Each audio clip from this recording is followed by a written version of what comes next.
Di sebuah rumah sederhana di pinggir kota, hiduplah seorang anak laki-laki bernama Raka. Ia dikenal sebagai anak yang cerdas, tapi sering merasa waktunya tidak pernah cukup. "Ah, kenapa sih waktunya selalu cepat sekali?" keluh Raka suatu sore. Suatu hari, saat membersihkan gudang milik kakeknya, Raka menemukan sebuah jam tua besar yang berdiri di sudut ruangan. Anehnya, jam itu tidak berdetak sama sekali. Namun saat Raka mendekat, jarum jam itu bergerak sedikit, lalu berhenti lagi. "Aneh," gumam Raka. Di bagian bawah jam, ia menemukan sebuah tuas kecil. Dengan ragu, ia menariknya. Tek. Tiba-tiba, semua suara menghilang. Raka menali kesiklaling dan terkejut. Debu yang jatuh di udara berhenti.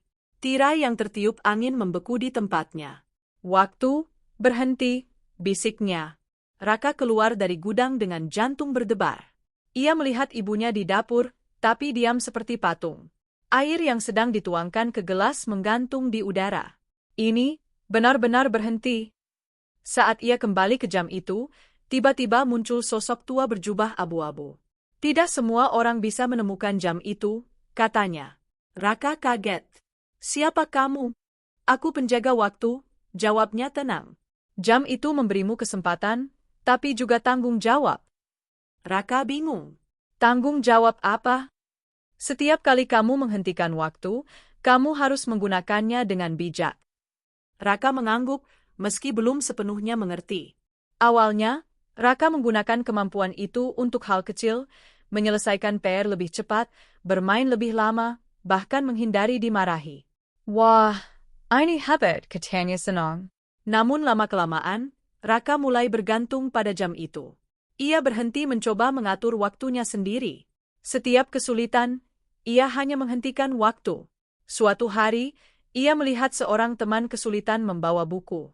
Raka hampir membantu, tapi memilih menghentikan waktu dan pergi. Tanpa ia sadari, jam tua itu mulai berdetak lebih pelan, dan warnanya menjadi kusam.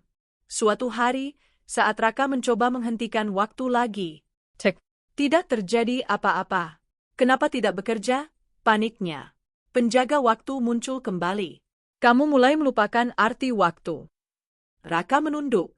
"Aku hanya ingin semuanya jadi mudah." "Waktu bukan untuk dihindari," kata penjaga itu, "tapi untuk dijalani." Tiba-tiba, jam itu retak sedikit. "Jika kamu terus seperti ini, kamu akan kehilangan waktu yang sebenarnya." Raka terdiam. Ia mulai mengerti kesalahannya. Keesokan harinya, Raka tidak menggunakan jam itu sama sekali. Ia bangun lebih pagi, mencoba mengerjakan tugas sendiri, dan membantu ibunya tanpa menghentikan waktu. Memang terasa lebih sulit, tapi juga terasa lebih nyata. Saat kembali ke gudang, ia melihat jam tua itu kembali normal. Jarumnya berdetak perlahan. Penjaga waktu tersenyum.